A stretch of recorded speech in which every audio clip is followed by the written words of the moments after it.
मेरा परिचय, मैं समाज के प्रति अभी तक बचपन से मैं काम करते हुए मतलब अपने लोगों के बीच में, और अब मैं यही सोच रही हूँ कि नहीं नहीं भाई, काम करने का जो मंजिल होता है वो हम तो बचपन से लिए हुए हैं। स्वामी सर्वानंद सरस्वती की मैं सुपुत्री, और शायद बचपन से उनका आशीर्वाद और कुछ मंजिल है कि जो कि आप लोगों के सानिध्य में मुझे मिल रहा है, और मैं उसको लेने के लिए स्वीकार करती हूँ। इसलिए करती हूँ क्योंकि मैं सब काम तो कर रही हूँ, लेकिन एक कहते हैं कि एक सही जगह सही दिशा पे काम कैसे किया जाएगा। जब तक हम शक्ति बन के, जब तक हम किसी जो है उस पे मंजिल पे आके दायित्व निभाते हुए काम को मैं करना चाहती हूँ। जिस दिन से लॉकडाउन स्टार्ट हुआ 22 मार्च से, 23 बीत के 24 मार्च से मैं 25 साल बाद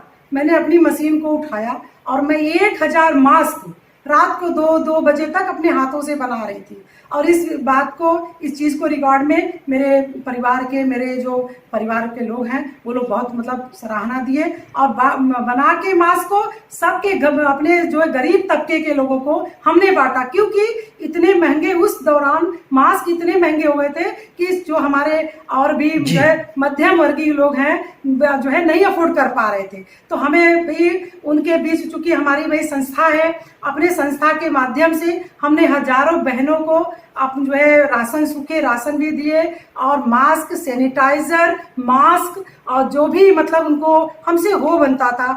और एक परिवार जो वैष्णो देवी गया हुआ था, वो उस समय लॉकडाउन में फंस गया, हमने अपने सोसाइटी में रोका 18 दिन तक। 6 परिवार को, 6 फैमिली को हमने अपने घर पे रखा, और उनको 18 दिन पूरा उनका अपना जीवन पालन किया। 18 दिन बाद मैंने उनको फिर जो है लॉकडाउन का बनवा के जो एप्लीकेशन उनको हमने जो ये बीमारी चली हुई, इसके बचाव में, इसके उपाय में क्या कहना चाहती हैं? महाराज जी, मैं तो यही कहना चाहूँगी कि 2020 जैसे ही जाता है, 21 का जो दौर आएगा वो हमारे देश के लिए बहुत बड़ा परिवर्तन लाएगा, और बहुत अच्छा जाएगा हमारा देश।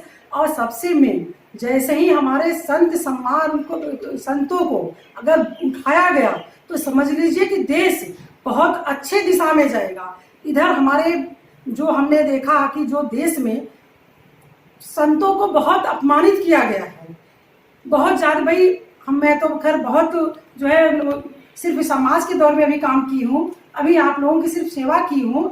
अब जब मैं उसमें उतर रही हूँ, तो मैं फिर उस हिसाब से चलूंगी, और फिर दिखाऊंगी कि हाँ क्या चीज कहाँ होगा। और हमारे साथ लाइन पे जुड़ चुके हैं महामंडलेश्वर स्वामी सर्वेशानंद सरस्वती जी महाराज।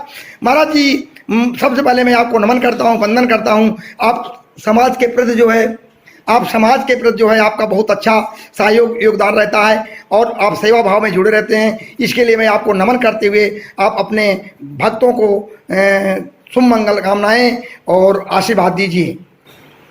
ये सभी साधुवाद की तरफ से सभी जगत, इस भूमंडल पे जितने भी प्राणी हैं, सभी को संतवाद की तरफ से ढेर सारा आशीर्वाद। अभी हमारी महात्मा सरस्वती जी थी, जो श्री श्री 1008 महामंडलेश्वर नीलानंद जी सरस्वती जी, त्रिकाल भवनता परी अखाड़ा, प्रयागराज, इलाहाबाद से। अभी इन्होंने भी कुछ बोला, बताया, तो बहुत सारी बातें हैं कि ये तो बिल्कुल चला हुआ है विवाद, तो इसमें कोई संशय वाली बात नहीं है। तो महाराज जी, अपने भक्तों को आशीर्वाद दीजिए। और तो आपको संतों के प्रति, समाज के प्रति आप बहुत बड़ा योगदान रहता है। जहाँ जहाँ हमारे संतों की हत्या हो रही है, वहाँ पे आप तत्पर डटे हुए हैं, और बहुत आपको जो है दुख महसूस हो रहा है, और जितना भी आपसे हो रहा है संतों के प्रति आप कर रहे हैं। आप इसके बारे में क्या कहना चाहते हैं महाराज? ये संत पे भी और गृहस्थ पे भी और सभी हर प्राणी पे, जीव पे, जंतु पे ये बड़ा भार है। और ये समय जो चल रहा है, ये राजा भाई निरंतर पीछे भी बोला था मैंने, भार का समय चला हुआ है। इसमें निंदनीय चिंतन करने की कोई बात नहीं है। देखो, इतना बड़ा कार्य हो रहा है। पहले गौ हत्या होती थी, अब उन पे कुछ रुकने लगे, तो अब संत हत्या होने लगी। संत हत्या हो चाहे गौ हत्या हो, इनमें से बिल्कुल बराबर है। ये बोला है, आग लगी आकाश में, गिरने लगे अंगार, मित्रों संत ना होते तो ये संसार था बेकार। जय हो महामंडलेश्वर स्वामी महाराज जी की जय हो।